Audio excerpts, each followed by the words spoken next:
Thessaloniki is a really vibrant city today, and I imagine it's similar to what it was like the time of Paul.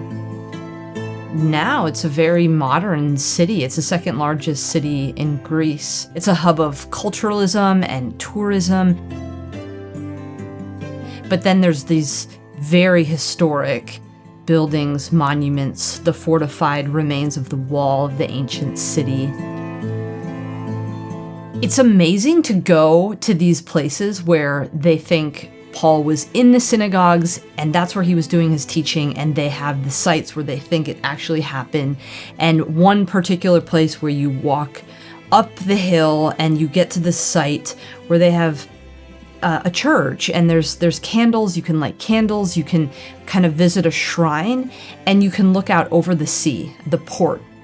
Is the same port where Paul would have been looking, and Paul would have been preaching, and Paul would have been doing his best to convince the Jews that were there to believe in Jesus. And it's very inspiring to just be on that hill and to look out and to know Paul was there and he was doing his best to spread the gospel in that place.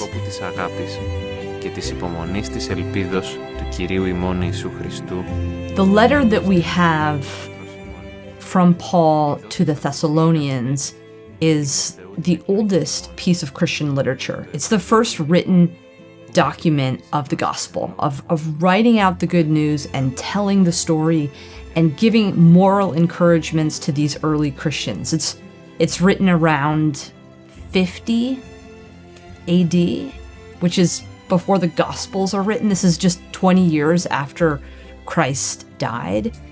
And the text is really rich and it's really intimate. It's Paul writing to his friends and Paul encouraging them. And Paul's talking to them and putting himself in a parental role. He refers to himself as father and as mother of these young Christians. And we urge you, brothers and sisters, to admonish the idlers, encourage the faint-hearted, help the weak, be patient with all of them. Well, I think it's interesting that Paul's writings to the Thessalonians today, they have these exhortations, some of which I use as part of my benediction, that are still 100% appropriate to the encouragements that Christians need today. So people living in a modern metropolis need to hear the exact same words that people did just 20 years after Jesus died. And that's extraordinary.